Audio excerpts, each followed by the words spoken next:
Welcome back to Hoops HD, everybody. I hope everyone had a wonderful holiday. As I didn't. Salika is telling us that today is Boxing Day for I did those not. that want to go out boxing. I'm your host, Chad Sherwood. We've I'm, got, I want to did keep not going, have a good Griggs? holiday. You've still got me locked up here, Chad. Okay. I did Um, not have a good holiday. we're getting off to another great start here. I'm your host, Chad Sherwood. David Griggs over there complaining about I don't know what. We got Matt Sikowski back with us for the first time in a while, John Titel and John Stalika. And we've got a fair amount to get to, although it's been a quiet couple of days in the college basketball world, and will be a very quiet one tomorrow with finally we get some games tomorrow on Wednesday, but that'll be 3 games total across all of D1. Not a very but then things will finally start packing up. But we do have a bunch of stuff to get to here, and unless someone else has anything to say here, Griggs, I'll pull up the standings and we'll go right into it. Okay. Well, no, I just don't like that you haven't gotten me out of jail yet. You're not in jail. We have here, and we're going to start the show off tonight here in the American Conference. Not a conference we normally start with. I'm not really doing it for the rest of the conference. I'm doing it because of what I think was the game of the season so far, by far, maybe. The game in Vegas on Saturday where Florida Atlantic and Arizona went double overtime in an FAU 96-95 win. Um, Titel, I want to throw it over to you first because you being the Arizona guy, I'll let you get it out of your system here. Uh, your thoughts on the losing end of the game, at least. Well, I can't argue that it wasn't an amazing game. So you're correct. Even though it pains me that we came up on the wrong end, especially after opening up a 19-5 lead, it seemed like we were going to cruise, frankly. And then the tables turned, as they often do. And the problem was a twofold. I think one, we didn't have great 3-point shooting, 7 of 25. Um, Secondly, like John L. Davis, Florida Atlantic's amazing junior guard, was unstoppable. 35 points in 49 minutes. And I wish that they would have done something differently on defense. And woe be it from me to tell Tommy Lloyd how to coach. That's not what I'm here to do because I ain't ever been a coach and I never am going to be as good as he is. But if you have a guy that hot, I would like you to see you maybe either one, attack him because when he's got 4 fouls to try to pick up the fifth, two, something different on defense, which is not just send a different defender to guard him, but do a double team, switch from a man to a zone, deny him from the start, do something because whatever they were doing was not working. But give Dusty May and the Owls all the credit. That is a signature win, and they deserve to be in the top 10, and I believe they are. Yes, they are up to number 7 and number 6. And real quick, also joining us tonight from bracketeer.org and from Twitter or X, whatever, at Rocco Miller 8. We have Rocco Miller way down the bottom there. Go. Rocco, great timing jumping in here because I know for a season and a half now, or maybe 2 full seasons at this point, you have been Mr. Florida Atlantic. You were calling them before anybody knew who they were last year.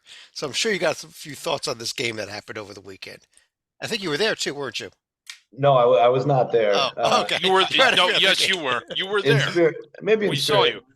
Yeah, I mean, well, I think hopefully by now the rest of college basketball community, especially after the Final Four run last year, and some early doubts this year, but FAU steamrolled through the ESPN Events Invitational, as you well covered on Hoops HD, as part of Feast Week, and then of course they've got a really nice win over St. Bonaventure coming into this, and some other good wins this year. I thought that game against Arizona, they really had to have their A game for the entire, not only 40 minutes, but the extra 2 sessions after the 40 minutes. John L. Had a special game, as Titel talked about beautifully. But I also thought, Jalen Gaffney had his best game as an Owl, quite kind of by far, not only statistically scoring 20, which is 6 more than he's ever scored in a Florida Atlantic uniform, but also just so many possessions where he was controlling the tempo, whether it was speeding things up or slowing things down. Florida Atlantic runs so many good different offensive sets, and they're also a top 30 defense. So they overcame a lot of adversity with Vlad. Vlad Golden got 2 fouls early in the game and then got hurt. So Rosado had to carry a lot of the load at the 5 position. And I think Omar Ballo was on pace to have like 30 rebounds early on. So they kept having to piece things together. None of this game for Florida Atlantic went to their script. And that just hopefully shows everybody how dynamic this team is. You never know which guy is going to be the hero. And that's why they depend on each other. Elijah Martin, who's probably their best athlete, maybe their best pro prospect long term, was not really much of a factor, and that was okay. And I think that just speaks to the depth of the team, and also just all the different ways they can go within a game as a coaching staff. Yeah, and this Yeah. Florida Atlantic team is good, about to start putting up a gaudy record. If you look at their upcoming schedule, until two of Yeah. their last 4 games of the season being Memphis, Griggs, there's not a test left on this calendar that's a serious one, at least. There really isn't. And outside of Memphis, is there even an NIT team in this conference? Tulane's been a good story for how improved they are. Wichita has shown some signs of life. But, like, when you look at this, we are basically the out-of-conference hay. 90% of it, anyway, is into the barn. And the only way for a team to sort of raise their profile in this league is to either eat up on everyone else or get the win against Memphis and Florida Atlantic. And I don't think anybody's good enough to beat FAU other than maybe Memphis, who they don't play until the latter part of the season. I just wanted to say that I agree with everything Rocco said, but I also wanted to add to it. If you still needed FAU to prove anything to you, where have you been for the last year and a half? Right. And on the American real quick, I just think SMU's had a couple chances with A&M. They lose that one by 13. They lose to Dayton by 2 at home. So those have really hurt. They probably would not be in if we started with a super early bracket exercise today. But the way they're performing, although they don't have the big win yet, like I said, I think SMU is pretty dangerous. They went to Florida State and won by double digits. They manhandled a shorthanded West Virginia team, and they've taken care of all of their easy business. So I do think SMU is somebody to keep your eye on. Except for the easy business at Arizona State, but Yeah. This game at Memphis, which is coming up, this is that no we've got a whole other show before we got a whole other show. Let me talk about Matt. Let me bring you in here and talk about Memphis, because while they have a nice resume at this point, did not look good against. By net was their worst opponent of the season at Vanderbilt over the weekend. Needed a miracle to pull that game out, basically. Yeah, it's like the way the net works, that basically went down as a loss for them, like a 10-point loss, basically for the way the net works with the advanced metrics, and that, funny enough, that might cost them like a seed or so come tournament time, because but I mean, it dragged all their predictive metrics down to where, if nothing else, they might lose a close argument against someone if they're the 4 or 5 line roughly, which I think they're kind of that range right now. So I think they're probably a little bit better team than their metrics would say, and it's still it's a really good resume. Nothing bad on it. I mean, in the end, close wins probably won't hurt too much, but like I said, that's if they're 10, 15 spots below a team, they're in a debate with at the end of a seed line. Maybe they'll cost them at that point. Yeah, and real quick here on the conference, Titel, Tulsa, I think you want to discuss them a little bit. I don't think we're talking about NCAA tournament for this team, though. We're not. They lost 2 of 3 to start this month, so I was ready to write them off. But they have won 3 in a row, and they're 8-3 overall. And they have a home cupcake on Friday before hosting the mighty Memphis Tigers on January 4th. And with apologies to Dusty May, I think Eric Conkle has to be a leading candidate for Conference Coach of the Year. 5-25 last year in his debut season after coming over from La Tech. And the big part of it is freshman PJ Haggerty. He played 6 games at TCU last year before entering the transfer portal. He has been the perfect fit. 17 points, 3 assists, 3 steals a game, and 100 free throw attempts, number 9 in the nation, and a game-winning 3-point play with 2 seconds left in the win by 1 point over Missouri State a couple weeks ago. He shows you don't need to just sit outside and chuck 3-point shots all game. Get to the rim and get fouled. Absolutely. They could have played a bit of a tougher schedule. Hey, they got the wins. Stalika, here's the upcoming schedule of the American. Are we circling anything? Maybe this Wichita State Kansas game on Saturday. Well, as opposed to the Dillard, Tulane, and Southwestern Oklahoma Tulsa game. Oh, let's not forget LSU Shreveport. I don't want to shortchange them. But yes, I would also be looking at Austin P. Memphis, because we've already seen Memphis nearly step on a Lego last Saturday. We'd hate to see them do that again going into conference play. Yeah, let's get out of the American. I think Yes, more please. time than we're ever going to spend in this conference in a show all season, probably. But let's jump over to the Big East, Matt. Let me go back to you here to begin in the Big East because you are our Marquette guy, and your team. While they pounded Georgetown, and it's not quite on the screen there because it was more than 7 days ago, a little bit. They had the game against Providence that did not go well. No, not the dunk anymore, but I'll still call it the dunk. It's just a house of horrors for Marquette and a lot of teams, quite frankly, given that they've lost like 3 games there the last few years. But yeah, now Providence basically dominated that game from almost about the tip on, or about 5 minute mark on, and that, and just Marquette never got in any kind of offensive rhythm in that. And then it seems like whenever the game would claw back to 8 or 10 points, someone from Providence would throw in a long 3-pointer, and just that type of night to where disappointing performance and maybe a little reveal that maybe Marquette's not quite at the tip top of the sport, but like just like a half step back from that. But I still think it's not going to hurt their season much, and that it's proof. It might be proof Providence, at least at home, is someone you don't want to play there. And Salika, you being also a Big East guy, I pulled up the UConn Huskies here on the right. Is there now cause concern when you start the season, not only with the loss of Seton Hall, but you almost lose at home to St. John's to follow that up? Oof. Let's not forget last year when UConn got bored for about a month and a half. They not only lost at Seton Hall, they lost at home against St. John's. And yes, they were in trouble of nearly doing the same thing against the Johnnies. We saw earlier in the week where Joel Soriano absolutely blasted the Musketeers, lack of a post game on Wednesday, and almost single-handedly kept UConn kept St. John's in the game against UConn, was able to keep them competitive until the Huskies finally started to pull away late right here. I mean, if they struggle against DePaul, then we're having a completely different discussion for the Huskies. However, they're also going to have a dangerous 2-game stretch where they go to Butler, who's been much better than expected this year, and then they go to a Xavier team that, while they struggled against St. John's, they looked a lot better against Seton Hall, and still a different team when they play at home as opposed to when they're away from home. Of course, as Titel's also going to remind us, the other X factor for UConn is Donovan Klingen's going to be out for about 3 to 4 weeks. Might be back in time for the Xavier game, but fortunately, DePaul, they should not struggle against them, but you look at the game against Butler, that one could be coming with an asterisk in about a week's time. Yeah, that could... UConn last year, to Stalika's point, they started off 14-0. Then they went on a stretch where they lost 6 of 8. So they went 14-0, 2-6, 1 out. Do they just not like late December, early to mid January? Is it just not their time of year? That could be it. Although Rocco, how about the Johnnies? I mean, I think they showed me a lot in that UConn game. They've already beaten Utah. They've beaten Xavier. They won at West Virginia. Is this a possible tournament team here?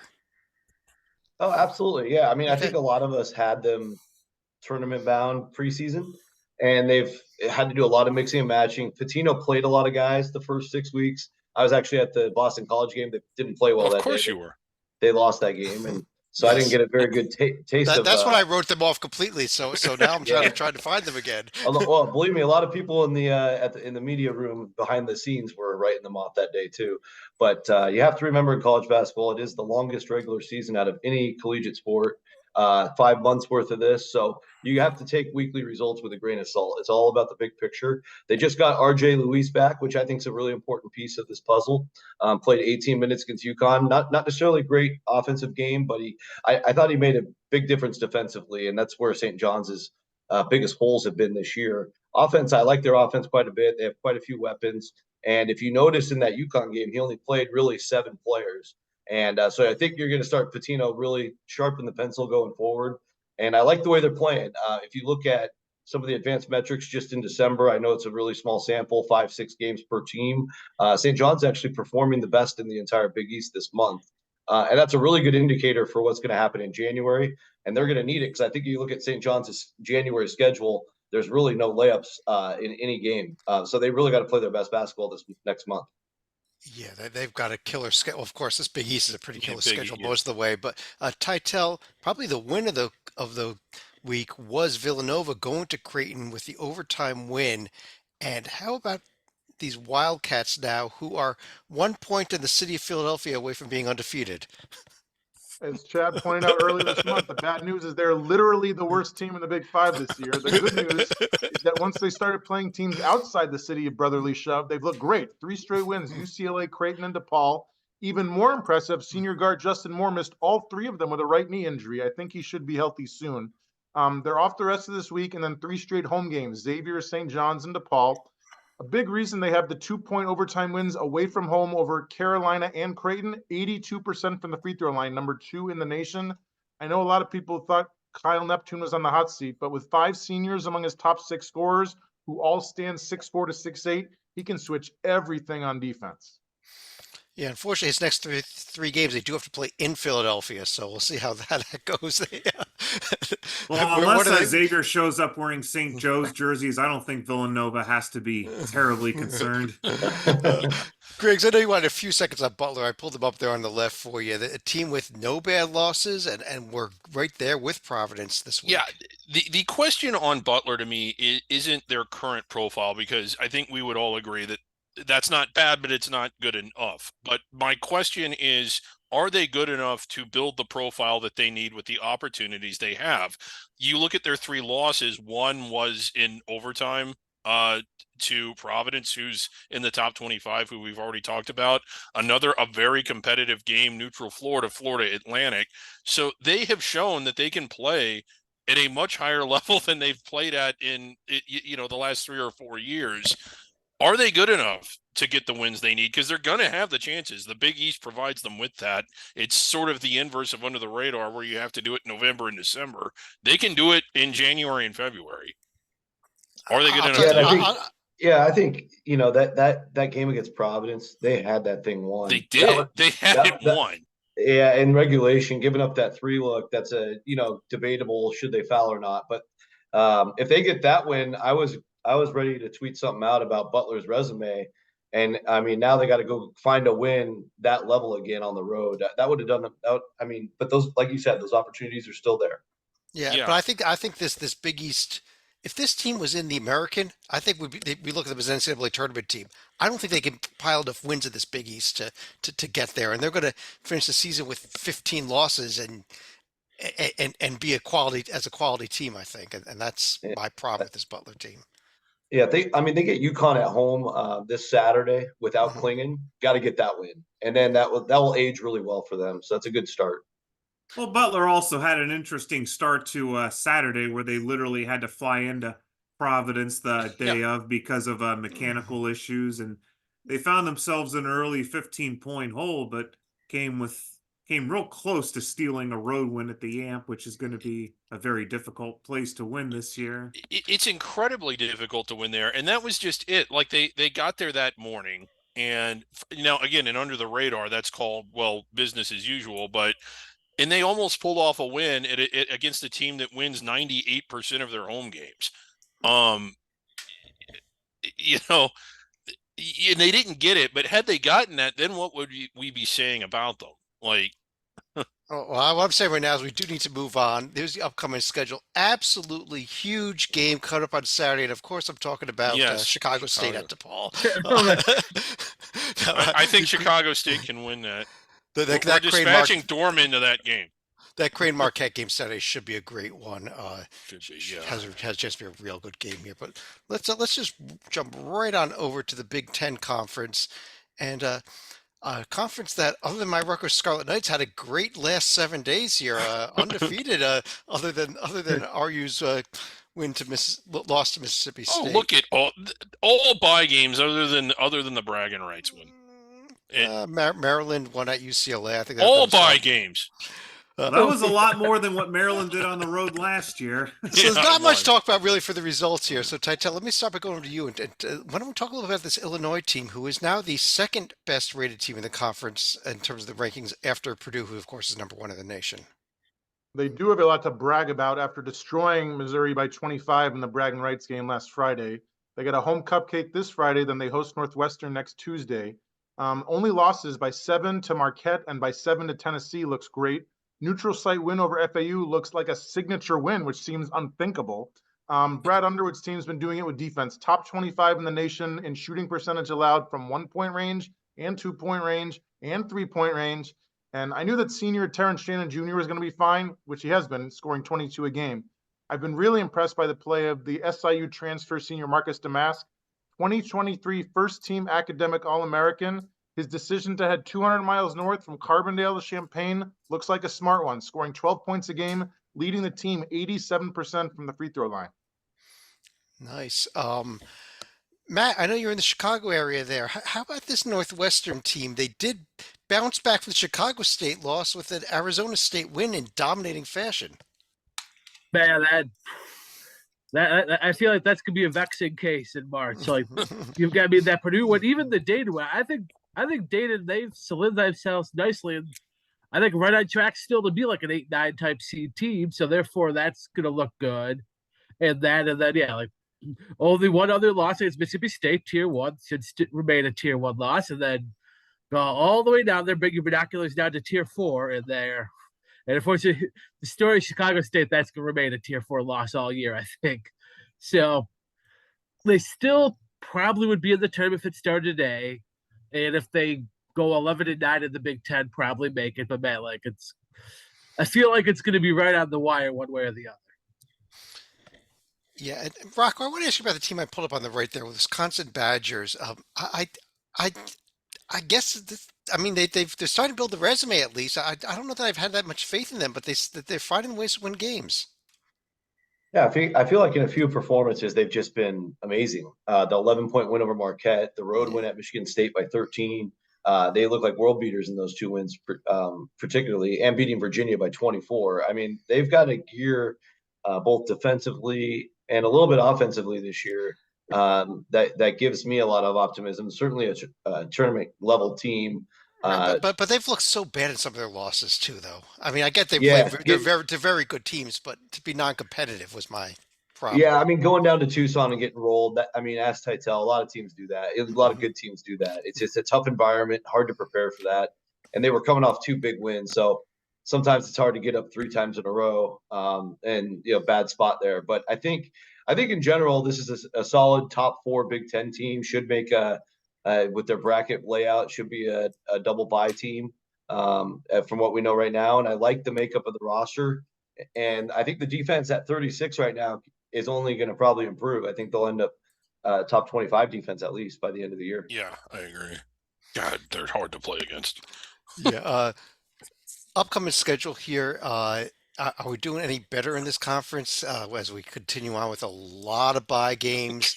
I mean, yeah, we get to next Tuesday, which we'll be recording another show. But before that, we're Chad, at that time anyhow with some good stuff. But before it may be a bye game, but it is a very, very compelling bye game. Indiana State at Michigan State. Yeah, let's talk the about most that. important meeting since 1979. And I would also say McNeese at Michigan is going to be awesome. Yes. McNeese at Michigan State. Michigan, actually, yeah. Thank you, Rocco. That's a really good one. But this Indiana State at Michigan State game, this is a very good, very, very good Indiana State team. The trees are inside the bubble. Good level, good. I don't know if they'll get there, but they're of that caliber. That is a team that can go in and beat the Spartans. Yes, and the Spartans are playing their best ball these last 3 outings, so it's a collision course, and it could be an absolutely terrific game if they're both on that particular day. Yeah, Titel, I also highlighted Fairleigh Dickinson at Illinois. Well, what did Fairleigh Dickinson do last time they played a Big Ten team? Something that Arizona couldn't do this year, which is beat Purdue. Actually, I'm not sure. They may have played another Big Ten team this year or not, but we could double check that later. But let's keep things rolling along here. Stalika, over in the Big 12 Conference, one of I think it's down to 3 undefeated teams left in the nation here, along with Ole Miss and James Madison. Houston now up to number 3 in the polls. Yeah, Houston was not exactly tested this week against Texas State, so at least they go into a Christmas break on a bit of a high note. We also had TCU that was participating in the Diamond Head Classic and ended up getting 3rd place after losing to Nevada in the semifinals and then getting a true road win against Hawaii on Sunday in the third place game. So it does beefing up the schedule a little bit, but the Horned Frogs are still going to look atrocious as far as their overall non-conference strength of schedule. Yeah, and Matt, if we go back to the beginning of the week here, we saw both North Carolina beat Oklahoma as well as Duke beating Baylor. Um, do you do you knock either of those teams down a peg here for that, or do you still think these are very good teams? They are still ranked in the top 20 of the nation, both of them after those losses. I think with Baylor following up the Michigan State loss with that loss, now I don't think they're a top 10 team. In that they might be one of those, another one like 4 or 5 seed level, might be more what they are, but they're not quite top, very tippy top again, like top 5-ish that they at one point may have looked like. So they, and that defense, that 70th in defensive efficiency, they're creeping back to where they were last year. And I think it still may be a problem because they're not super athletic on the perimeter. And they've got some athletics, especially Eves Missy. It does give them some athleticism at the 5, but man, like that's still, he's gonna have to guard a lot of guys going by Jaden Dunn and RJ Dennis. I think RJ Dennis up a level, probably feeling it more on the defensive end even than the offensive end. Yeah, well, Rocco, what about the Sooners here? It's another team that's still got a high ranking, only one loss of the season, but I look at their wins and they're over teams that I'm very met on most of their teams that they've beaten. Yeah, I agree. I mean, USC and Iowa are their best wins, arguably, or Arkansas. All three of those are disappointing teams so far. So caught them arguably at good times. Providence was a home win. So we'll see what the Friars end up doing later as the season progresses. They're another team that hasn't done anything away from home. As an Oklahoma team that hasn't played a true road game. Now I know they played Carolina in the Charlotte NBA arena, which is probably a 90% Tar Heel crowd, but they haven't played a road game yet, and they won't until January 10th. So it's frustrating to try to project a team like this with there's still pieces of data we're missing. Now, I will say Coach Mosby did a great job assembling this roster. He's got to figure out a way to the tournament. They're going to the SEC next year. There's pressure on him from the AD to get to the tournament. But I don't think their season's really going to be defined until they start playing some Big 12 games. Yeah, and I think this number 12 ranking here is just, when it is the best rating of any of the metrics on the screen here is your AP rating. I think that's a negative sign for you here. Yeah, well, it's a sign that the voters don't watch the games. Or read analytics, yeah. Yeah. Yeah, I mean, I'm not saying this isn't a tournament team right now, but I'm thinking this is an 8-9 seed tournament team from what I've seen on the court. And I would agree with great defense. Yeah, they're playing great defense. They're 7th in defense. I mean, that's a really good sign. But how many voters know that? And look at that non-conference strength of schedule, 246. Oh, yeah. Right. If they find themselves in a bubble situation, the good news is they're 10-1, so they won't be like Oklahoma State last year, who had 5 non-conference losses and then eventually just hit that 15th loss and couldn't get in. At least they protected themselves there. But as far as impressiveness, they'll just be huge Iowa, USC, Providence, and Arkansas fans, but nothing they can do about that. But they'll really get better this week with Central Arkansas and Monmouth coming up at home. Titel, how about Cincinnati? Oh, I mean, Coach Wes Miller lost 4 of his top 5 scorers and had to deal with some conference realignments. So I think he's pretty happy to be 10-2. Just a pair of losses away from home to Xavier and a great Dayton team.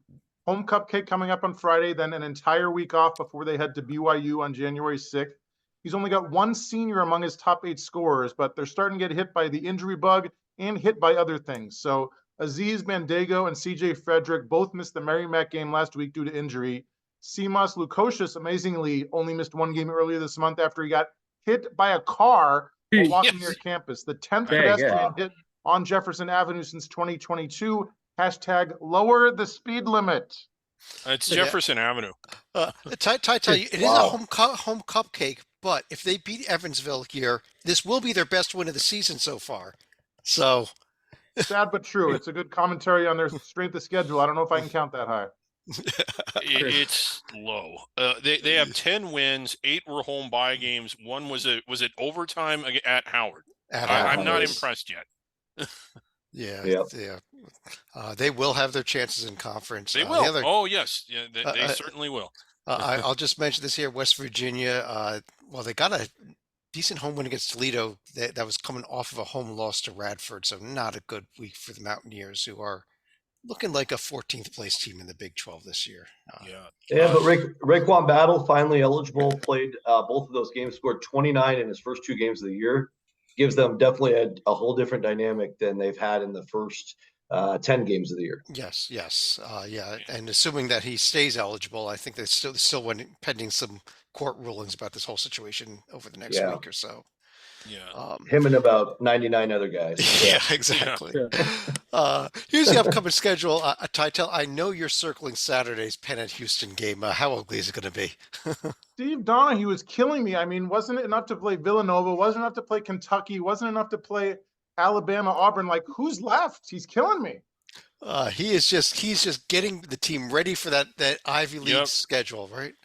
Best Kansas Ivy and League, Wichita. Yeah. best Ivy League in years. So he should. It is. It really Yeah. is. When was the last time they played during the regular season? Stalika, are you on the show? You know all this kind of stuff. It's cool to see them playing again, although it's a big mismatch this now. I'm afraid I do not have that in front of me right now. Yeah. And I don't think that's the first game that Wichita State's going to be playing in KC either. I think They played Kansas K-State there. State. Yeah. Yep. Yeah, they just played there. Yeah. Yeah. So That game will be because I'll throw this out there also. You mentioned how good the Ivy League is. Keep half an eye on this Cornell Baylor game Tuesday night. This is this Cornell team could stick with them. I'm not calling the win, but I think they could stick with them. that's what I'm going to keep on it. Half an eye. Half an eye. SEC time, Griggs, and Yes, it is. let me ask you: they are now up to number 24 in the AP, 22 in the coaches poll, undefeated. Yeah. Ole Miss. Are you How a believer in about that? Chris Beard's team yet? Do I think that they're in the 20s? That's about where I think that they should be. 56 net. I think they rank somewhere between 20 and 56. Yes, I'm a believer in that. I don't want to let's put this into perspective here. This was a team or a program that hadn't really done anything significant prior to Chris Beard getting there, and they've won all their games, but the schedule has been weak. Most of the wins have been home bye games. The win against Memphis was pretty good, but it was close. They had to sweat out Temple on the road. Am I a believer that they're a lot better than they had been in previous years, or they would be if someone else were the coach? Yes. Do I think they're a top 25 team or one of the best 25 teams in the country? I don't think I believe that. No, I'm not certain that at the end of the day this team gets its name called on Selection Sunday. And it may I not. actually don't think Yeah. they do. Yeah.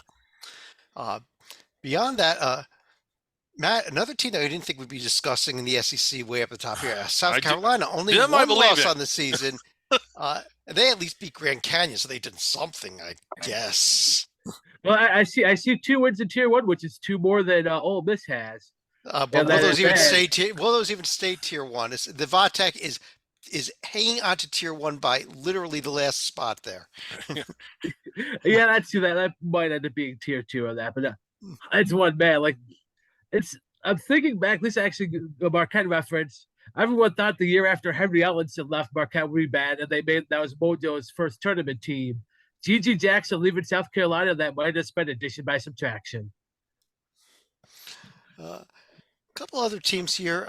Titel, Bruce Pearl's team. We do have some colorful coaches, colorful Yes, fun we coaches do. in this conference. Chris Beard, Bruce Pearl. But how about Bruce Pearl's team here at Auburn? Just missed the top 25 in both polls this week. Quietly putting up a 9-2 record, has only 2 losses away from home, Baylor and App State. Very nice resume by combined 11 points.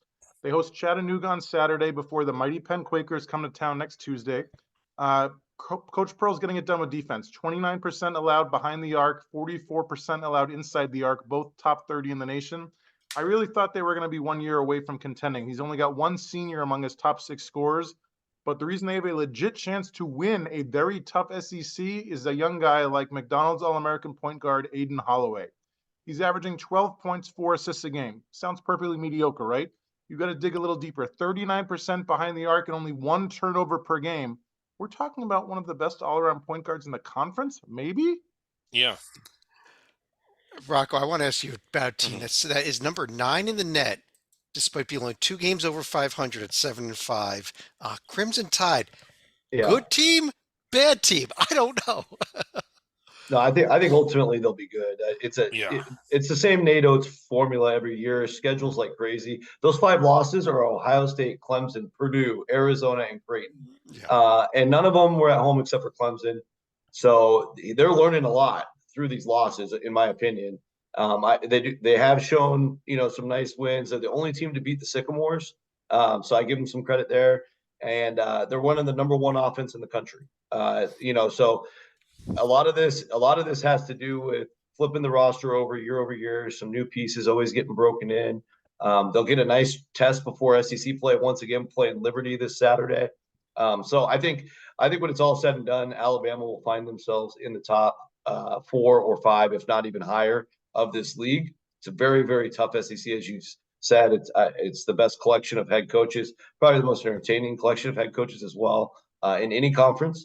And so I'm not worried. I actually think they're in much better shape than like an Ole Miss who went Yeah. 12-0 against really not really testing themselves too hard. And so Alabama's going to be ready for the wars. yeah, and yeah. First of all, the Ken Palm luck rating, we like to point this out every now and then. It's basically how your results are compared to where they should be. One of the worst teams in the They're nation. last. Yeah, Yeah, they were three, last. Yeah, they moved up from 362 to 354 off of that win over the right. weekend over I, who they beat their Arkansas State. I just love the concept of that ranking, which Yeah, I'd say It's the it, danger is if they somehow go 500 in league and they've already got these 5 losses, they could bump up against that too many losses thing that happened to Oklahoma State last year. So yeah. that's something they'll have to start beating teams at some point, but I think they will. And I think just in overall SEC comment, I had Vanderbilt last week. It just even though they played really well against Memphis, like I give Vanderbilt a lot of credit for fighting Memphis for 40 minutes. It does feel to me like at some point this year, the wheels may fall completely off for Vanderbilt, and I also get that feeling from LSU a little bit too. So if that happens, then we're down to like a 12-team race for 8 bids, I think. Yeah. you think the wheels might fall all the way off for how many wheels do you think they have on the car now? I would Well, say if they wouldn't have fought no more than Memphis, I would have said 0. But Yeah. in all fairness, the game I was at, they lost by 1 point. They took Memphis to the horn. They're still fighting, and they have a ton of injuries. They haven't played one game with a healthy team, and they won't because Colin Smith's out for the year. Uh, Slika, I pulled up on the right here. I'll pull it back up again here. The Florida Gators quietly won 5 games in a row now. It's time to start paying attention? Well, this is a team that at least has a bit of a pulse when it comes to their schedule. If you look at what they've done in some of their exempt games, they have wins against Michigan and Pittsburgh, which are going to help the schedule a little bit. They did have respectable losses against Baylor, Virginia. Not sure about that loss at Wake, but at least I give them credit for trying to schedule that game, and they win their rivalry game against Florida State and also have a nice win against Richmond on there. There's only 5. Well, once you add Quinnipiac later on this week, they're only going to have 6 bye games. So that's going to be respectable. I would say as long as they go something like 11-7 or maybe at worst 10-8, I still think the Gators will probably hear their name on Selection Sunday.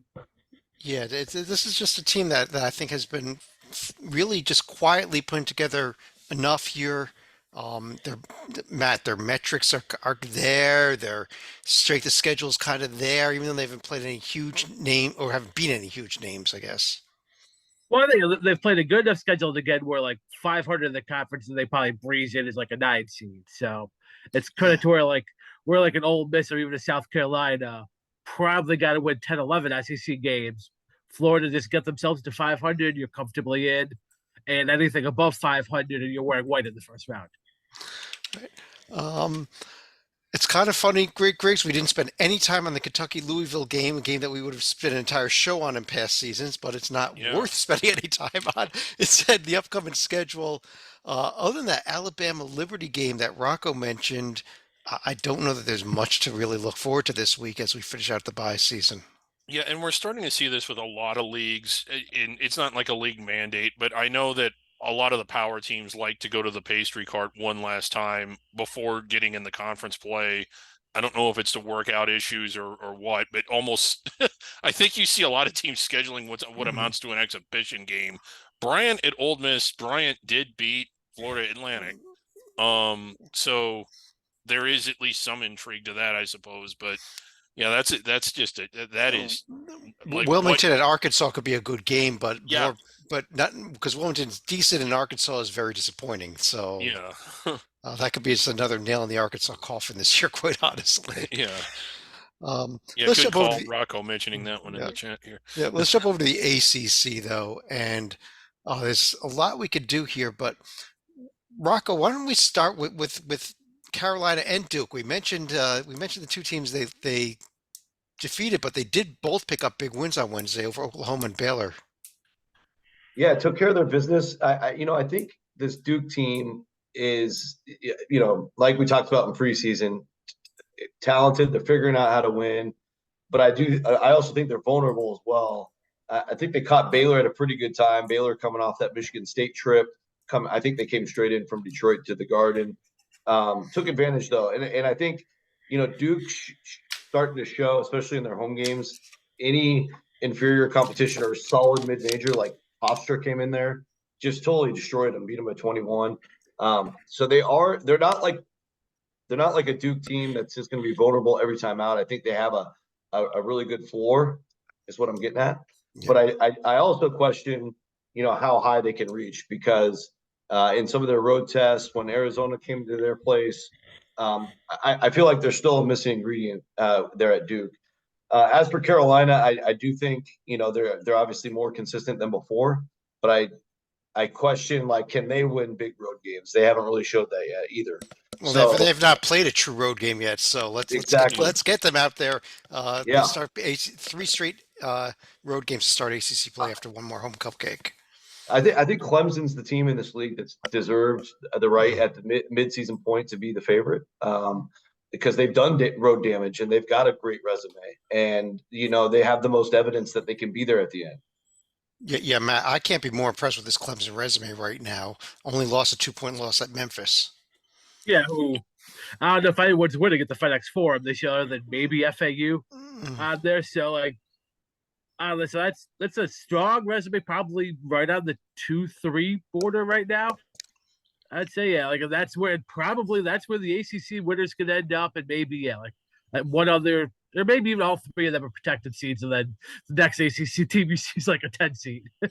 I think we can also safely say that Clemson's ACC schedule is going to be tougher than Duke's. They only play Louisville and Notre Dame once. Duke has the fortune to play both of them twice.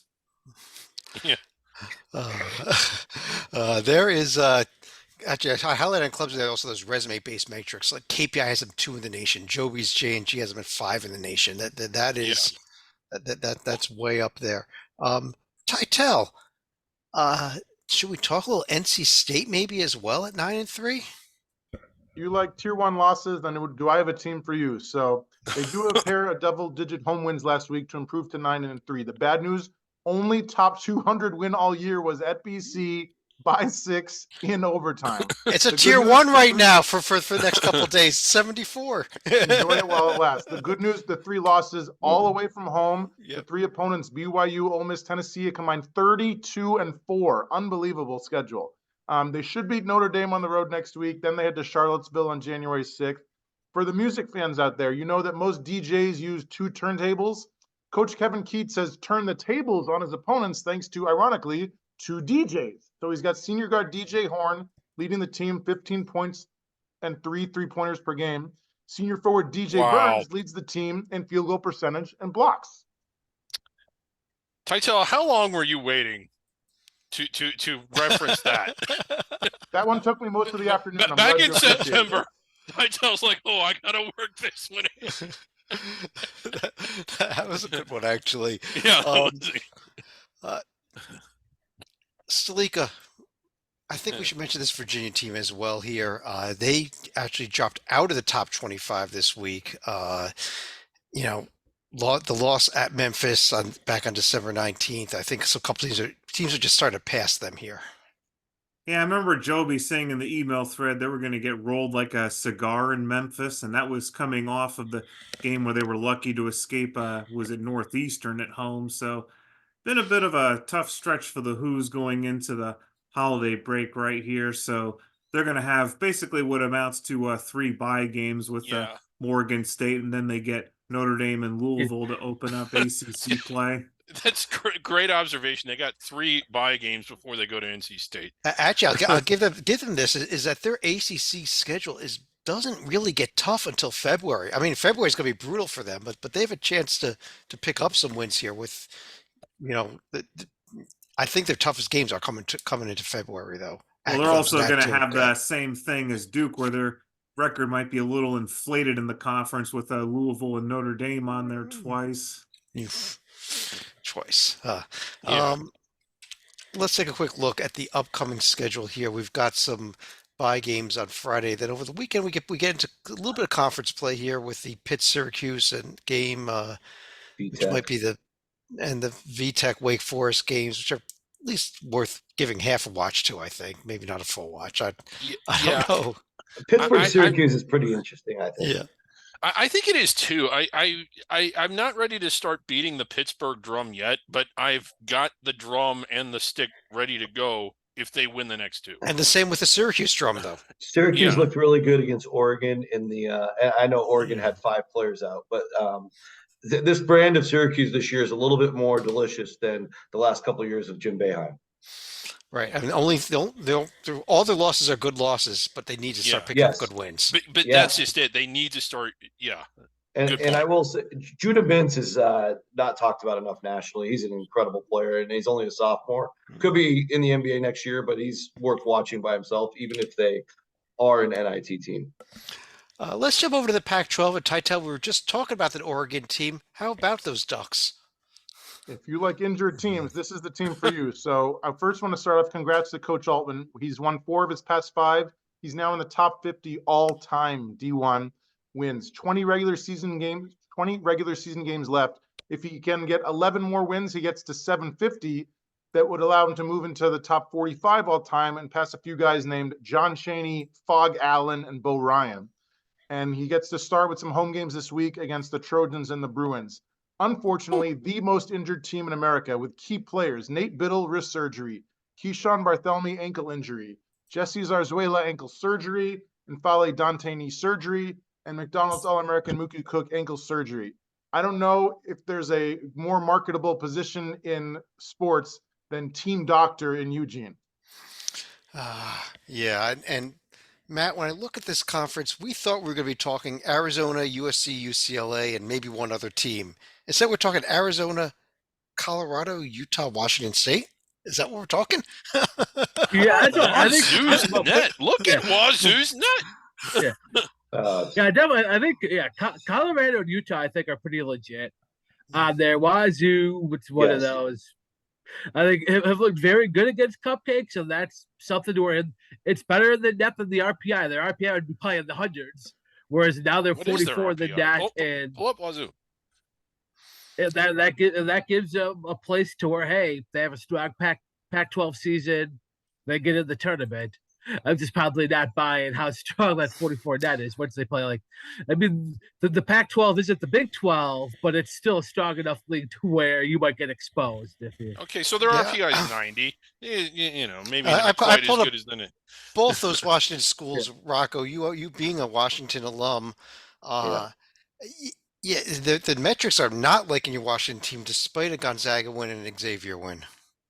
Right. And I think that's okay at this stage based on the fact that, there is a resume to build off of with those 2 wins. And I think taking San Diego State to overtime, maybe 2 overtimes, and surviving that Seattle U game, thankfully for the Huskies, that's actually still like a quad 2 win right now. So I think even though Washington State has gamed the net, you can look at those results, beating Grambling by 40 and teams like that by 50 or so it's not going to matter unless they build a resume, whereas Washington does have one. So that's a good sign for the Huskies. And just watching them play, they actually you could visualize them being a tournament team. They've got a much improved roster. I'm just kind of skeptical about how they're going to close these games out. That Gonzaga win, is really starting to turn the corner for Hopkins. But I think with the whole landscape of the Pac-12, you've got Arizona way at the top. I love Colorado, Utah as the 2-3 right now. Washington has to go and take that fourth spot, I think, especially while UCLA is down and trying to figure out their situation. USC's got a lot of great athletes, but can't seem to play together yet. And this is a real opportunity for Washington. However, the crazy thing is both the Washington schools go to the mountain schools this week. And Your toughest road test of the season for these two schools. And it's right out of the gate. Right here. But I guess the good news is I think the students won't be back, so they might be playing in emptier buildings. It doesn't make it easier to win there, in my opinion, though. I think that's a really tough place to get a win for either place. So perhaps it doesn't make it as hard. I wanted to bring up a question for you, Rocco, being you and Titel being tournament selection committee guessing experts.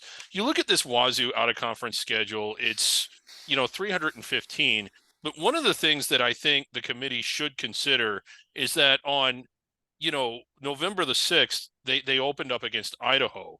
And the intensity of that rivalry is so high that you need about 7 or 8 bye games to sort of to recover from that. Jeez.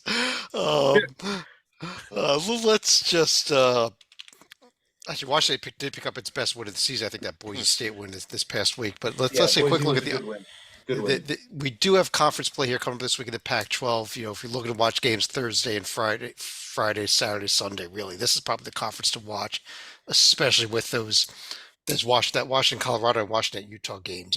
Probably the two highlights for me this week.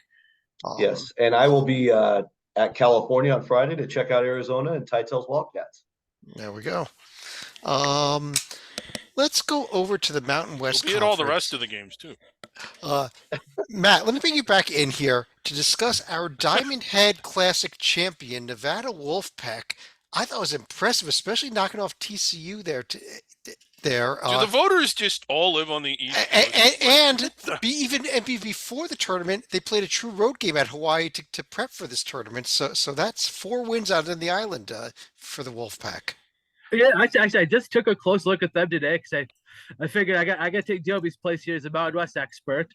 And man, that's a tournament resume right now for Nevada, and maybe even wearing white in the first round if it started today. So that's one.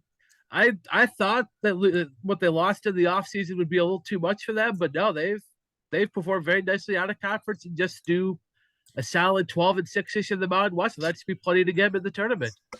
Yeah, and I like the best of this Mountain West, even better than San Diego State, Titel, who I pulled up on the right there, who is on a 3-game winning streak right now. So the national runner-up has certainly looked underwhelming. A pair of overtime wins and a pair of 1-point wins against UCSD and Irvine. But 10-2 is perfectly fine. 2 single-digit road losses at BYU, at GCU, who are a combined 21-2.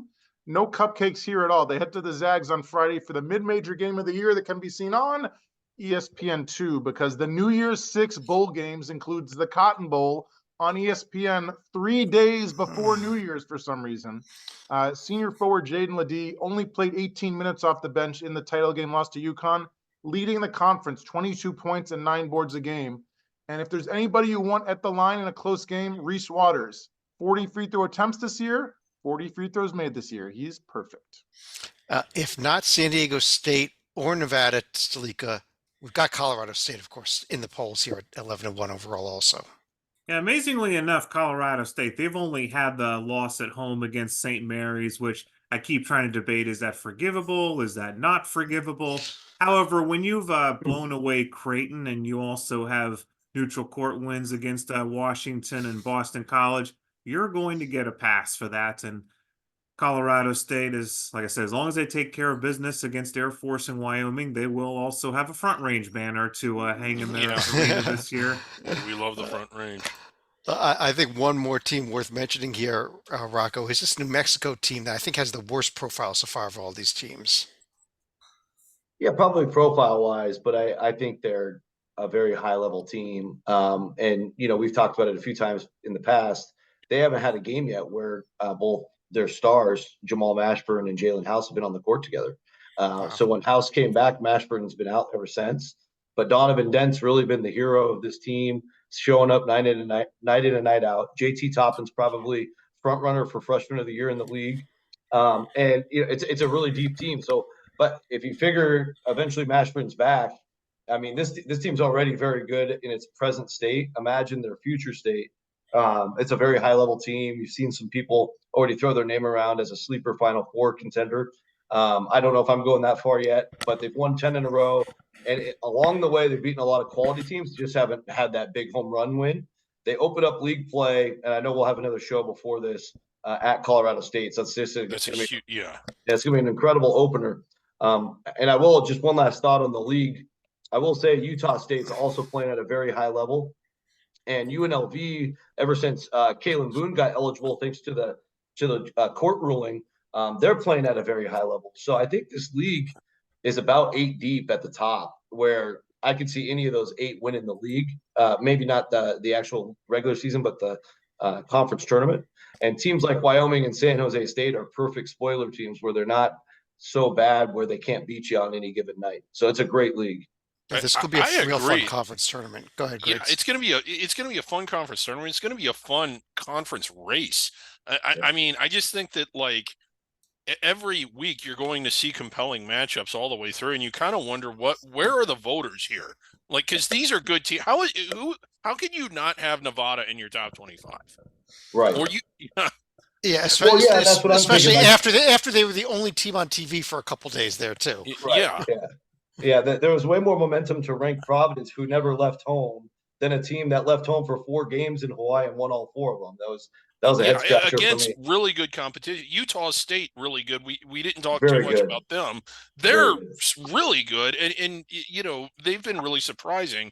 I think Colorado State is deserving of the rankings and the attention they've been getting, but I don't know if I'd go so far as to say 8 deep.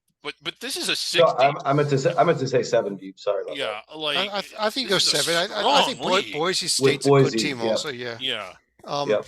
Here's the upcoming schedule. The obviously the San Diego State Gonzaga game Friday night. Absolutely circle that one. Then Tuesday we start conference play. Highlight this New Mexico Colorado State game. That's a great just to game. start conference play here on Tuesday night next week. Yeah. And then Tim Miles, greatest coach ever, going up to the mountains. West Coast Conference. We've got the Zags there, still sitting there and just cruising along into this game that they've got coming up here this week. Only 3 losses so far in the season. But Rocco, we mentioned St. Mary's a few minutes ago. While it may be too late to recover for an at-large bid, does this team look like they may be starting to recover at this point, or no? Well, I thought they were, but then Missouri State happened. Okay. And that was a Saturday night, another shocking home loss. I'll credit to Missouri State. They're not a bad team by any means, but I think we thought St. Mary's was turning the corner. They survived that UNLV game and then destroyed Middle Tennessee and Northern Kentucky. Granted, they have to pack 3 games into a week because in the West Coast Conference, you have to play 15 non-league games. So there's not that many options on where to play these games, but they were all at home, and they did a great job managing those first 2 games of the week. So they should have been in great shape to win. It was another situation where St. Mary's had a second half lead and just hit a wall. Same thing happened at the beginning of the year against Weber State. Felt like the exact same game where, and I don't know what it is with these second halves at St. Mary's, but they've been falling apart in the second half in a lot of these losses.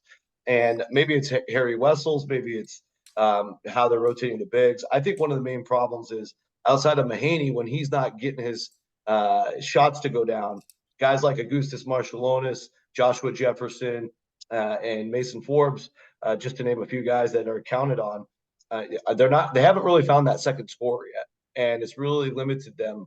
And I thought Randy Bennett would have that figured out by now, and he really hasn't. So they're definitely in trouble. Yeah. Titel, if there is a second team not named Gonzaga, is it the Dons? When is the last time that Coach Chris Gerlifson had the most wins of anybody in this league? He's got 10. Nobody else has more than 9. The bad news, he's played 4 top 100 teams outside the city of San Francisco. He's lost all 4 of those games, but 3 of them were by 5 points or less, so they do hang around. They host a winless Missouri Valley State team on Saturday. Then four Mississippi winnable Valley, games. yeah. Mississippi Valley Missis- State, sorry, no relation. Then four winnable games to start conference play. Good chance they're going to be 15-4 when they host St. Mary's on January 20th. Senior Marcus Williams leading the way, 15 points a game. Each of their other top 7 scorers are not seniors, including Missouri State transfer Jonathan Mobo, averaging a double-double and shooting 67% from the field. As everyone knows, everybody named Jonathan, one bad Mobo. I would add there is a trap game in there at San Diego where Steve Lavin's crew has actually been a tough team to play at the Jenny Craig Pavilion this year. Yeah, San Diego's shown some little bit of life at times, but I think this overall this league after Gonzaga, Matt, has just been pretty disappointing. Yeah, that's where I mean, and even Gonzaga at this point, I don't think it's a stone cold lock to make the tournament. Like if they lose that San Diego State game and they lose a few in conference, they can get that might be staring at a real dangerous selection Sunday if they win the WCC tournament. I don't look at this at any of Gonzaga's wins and say they've beaten a solid tournament team yet. Yeah, no, I mean, that might change tomorrow night or Friday night with the San Diego State game. That's a massive game for them to get. I think San Diego State should end up being a tier 1 team. And Yeah, just stay there all year.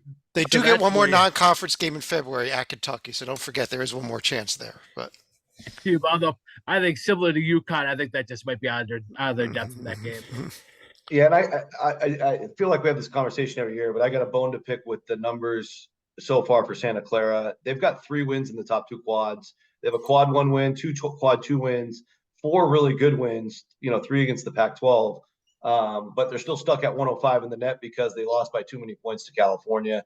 It's kind of a shame, but you look at their results, they look like a really solid team. And based on St. Mary's struggles and San Francisco, we don't know exactly where they're going to land. Santa Clara could easily get second in this league. Well, yeah, but Rocco losing by 15 at Cal is like losing 5 games. Right, but Carlos Marshall, their best player, didn't play in the Cal game. So there you go.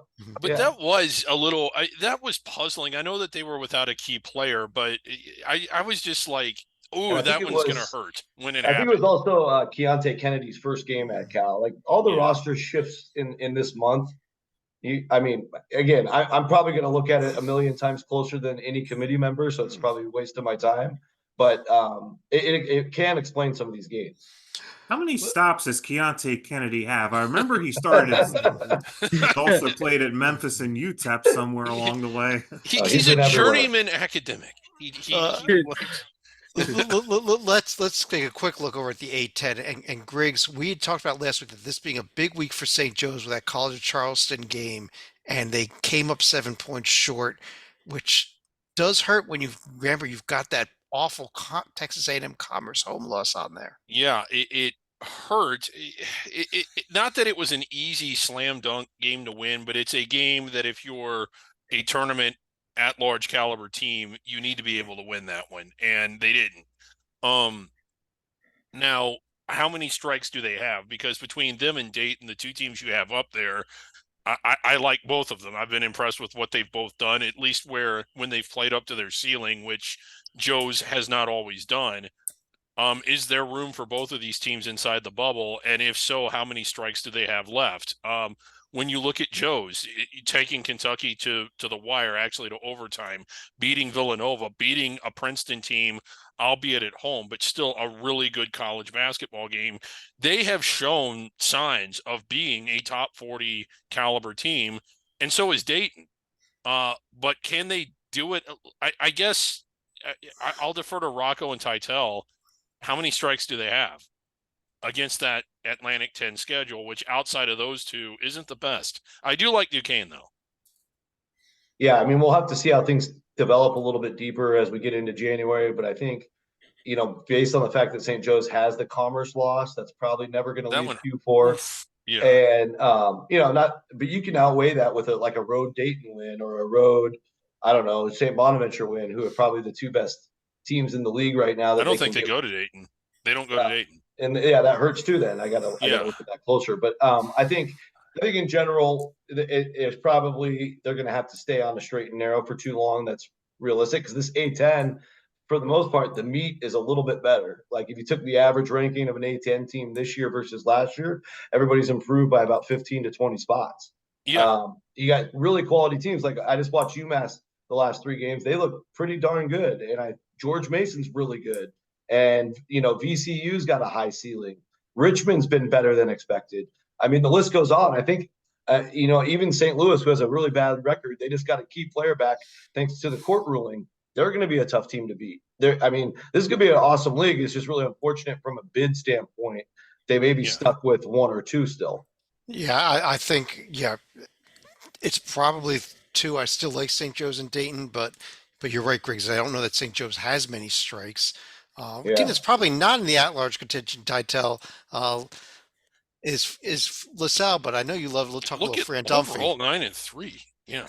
Talk about Titel. what a difference one game can make. So they lost 19 last year, only the second time Dunphy's ever done that in his very nice long career. Very respectable 9-3. They had the dagger 3-point overtime buzzer beater over his former and my former Quakers earlier this month in the Big 5 Classic. The game I'm looking at is the 3 overtime loss at Temple. Had they been able to pull that one out, they'd be 10-2 with road losses at Duke and Miami. That's a nice little resume. And after beating Loyola Maryland 3 weeks ago, they continued their tour of the DMV region, hosting Howard on Saturday and Mason next week. Very small lineup. Each of their top 5 scorers are 6'5" or shorter. Good luck getting the ball, though. Their opponents only have 52 steals, 10th lowest in the nation. This could be another very fun conference tournament also, with really wide open, unless Dayton could just run away with this thing. And I don't know that Dayton is quite good enough to do that, although, Matt, this Dayton profile's on the right there. Lost to Houston and lost at Northwestern. Nothing to hold you. Nothing wrong with this profile at all. No, and I think, personally, if Cincinnati, I worry, might go down to tier 2, I think St. John's actually creeps up into tier 1, so that'll level itself out. You'll have the two tier 1 wins, and maybe 3 if Cincy does better than expected in the Big 12.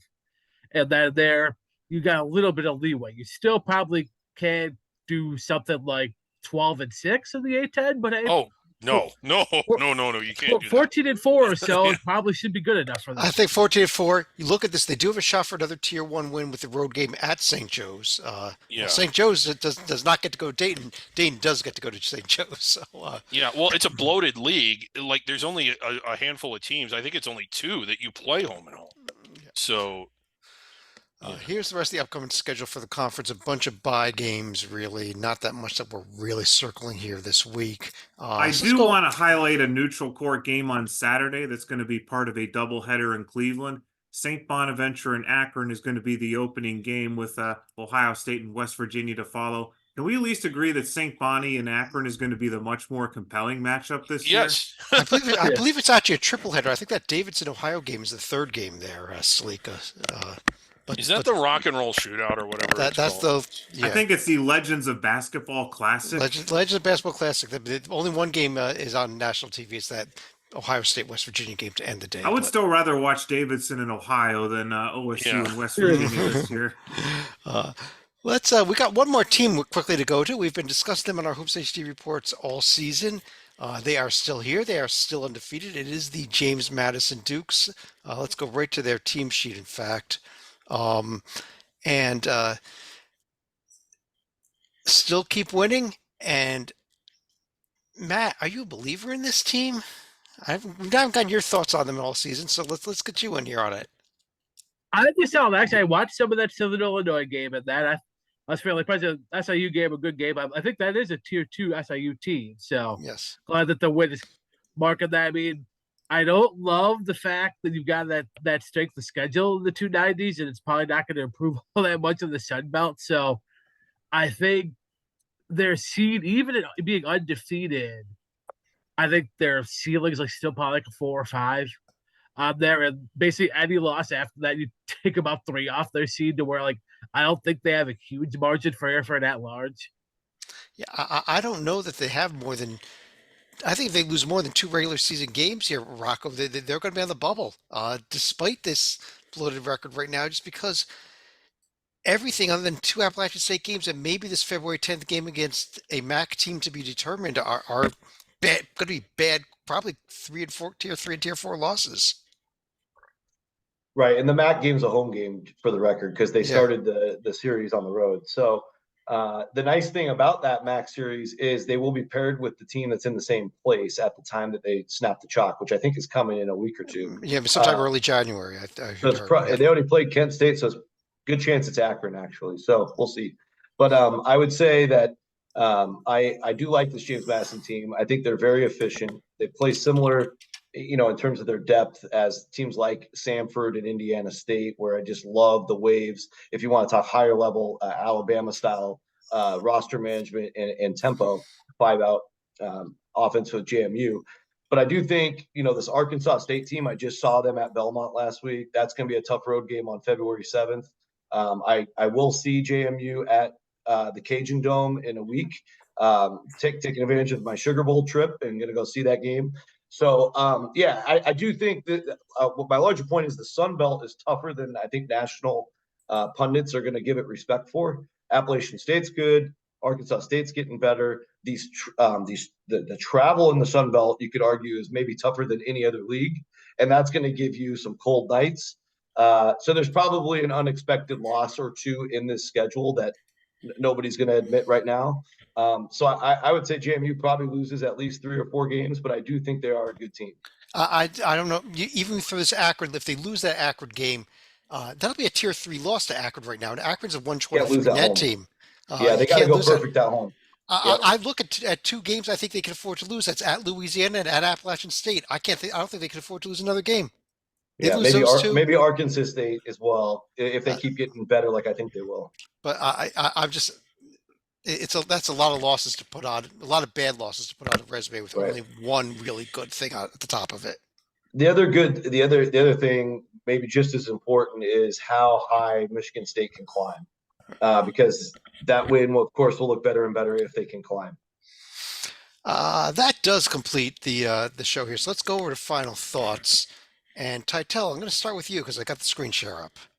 Well, thanks to Rocco. This is right on point. Speaking of Sparty, I wanted to talk about Jeremy Fears Jr. So not sure what holiday gift the 18-year-old was hoping for this month, but it's hard to beat the gift of life. Last weekend, the McDonald's All-American from last year, who's now a freshman in East Lansing, was hanging out with some friends at somebody's home in his hometown of Joliet, Illinois, when a gunman showed up and decided to start shooting.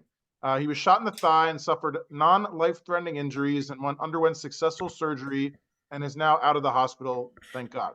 His first comment on Instagram was, quote, minor setback, which of course begs the question, what on earth does he consider a major setback? Yeah, no, that's just awful. I mean, apparently they were just at home with him and another person who was there with him. Both got shot. An awful situation. But so our best to him and his family and everybody that was affected by this awful incident here. Let's keep going around though. And Matt, your final thoughts. This is here looking through all these and that, and like I've tried to pay attention as best I could, but taking a closer look at some of these, and you're already seeing some of the battles of say like, I don't think Alabama will be a bubble team. I think they'll be good enough in SEC play. But say if they are, a 17-14 Alabama versus maybe like a 27-3 James Madison, and see how that, or even whatever, like a 25-6 Gonzaga. Gonzaga, if you lose too many of the WCC, would be a bubble team. So like to see how some of these discussions might frame out here in a couple of months here to get the early look of what they potentially might be. Right, absolutely. Salika. Shortly after we went off the air on our last show on Monday, we unfortunately learned of the passing of Eric Montross, who died of cancer at the age of 52. As you may remember, he was the center on the North Carolina team that ended up beating the Fab Five in the national championship game back in 1993. And he did have a somewhat respectable pro career after that, but he had been involved with North Carolina and their fundraising department. So obviously a sad day to recognize the passing, and we wanted to obviously acknowledge and send our condolences to his family and the North Carolina fan base. Absolutely. Thank you for that. And sorry to have to throw it to you after that, Rocco, but you're up next. Yeah, actually the night I met our colleague Michael Chaw, we went to a North Carolina Michigan game a few years ago. Right before I met Michael, I ran into Eric Montross, and said hi for a quick minute, but everything I've heard about him since, and obviously knowing his background, just seems like the ultimate nice guy. Took care of everybody, just as always put others before himself, and just getting a little glimpse of that one night, and then kind of just hearing more and more about him over the years since then. I echo everything Stalika said, and it's really hard to hear of somebody that young passing away, and he had leaves behind a family, and of course the Carolina family. So hopefully they're doing okay, and our condolences. And then the other thing I would just mention basketball wise, San Francisco, I finally got to see them play at the end of last week against Fresno. A nice 20-point win for the Dons. A transfer from USC, Malik Thomas, just cracked the starting lineup in the last few games. He just got awarded today West Coast Conference Player of the Week. Had a career high 22 that night that I was there. But I think it's an exciting development for the Dons. He's the all-time leading high school scorer out of Laverne, California, at his high school down there, and really had to take some sober lessons down at USC, where he wasn't able to crack the rotation for 2 years. Really didn't have that job here to start the year for the Dons. Now he's in the starting lineup. He's becoming a focal point of the offense, but they have a lot of other weapons. Really good development for the Dons, and hopefully he can continue to grow. And got to meet with him and interview him after the game as well. Super humbling kid, and wish nothing but the best for him. And shout out for a great week. Absolutely. Greg, do you want to finish the show off? Sure. I'm something we didn't discuss, nor should we have. We kind of mentioned it for a second, was the Kentucky Louisville game. It was not evenly matched. While it is still perhaps a feud, can you even call it a rivalry anymore? Kentucky seems to be dominating the series, and if Louisville's going to get their way back to being nationally relevant, it seems like it is a long, long, long way away. I did watch the game. I don't know if you all saw any of it, but it was astounding to see a home game for Louisville with, it looked like 40% or more blue. And I later learned, someone told me, I don't know if this was true or not, that Louisville fans are so fed up that some of them wore blue in protest of Kenny Payne. And you kind of hate, I hope that's not true. If it is, you kind of hate to see fans turn on their own kids and their own coach that way. But oh my God, it's just, there was a time, and I think it was either you, Chad, or Rocco that mentioned it, where that was one of the hotter rivalries in the country. And then to kind of see it turn into what it is now, you wonder, is it ever going to get back to what it was? Oh, I think it'll get back, but it's going to take a few years. I mean, Louisville has to turn this around, and there's enough history there that Louisville will, and enough Yeah. support. But you're right that this game, I didn't watch it. I watched about 30 seconds of the game. It was not interesting, and Yeah. the score was not in doubt ever. Yeah. On that note, though, I do want to take a chance to thank everybody for joining us. On behalf of Matt Zukowski and David Griggs up here, John Stalika, John Titel, Rocco Miller, check him out at bracketeer.org and at Rocco Miller 8 on X or Twitter, whatever you're calling it these days.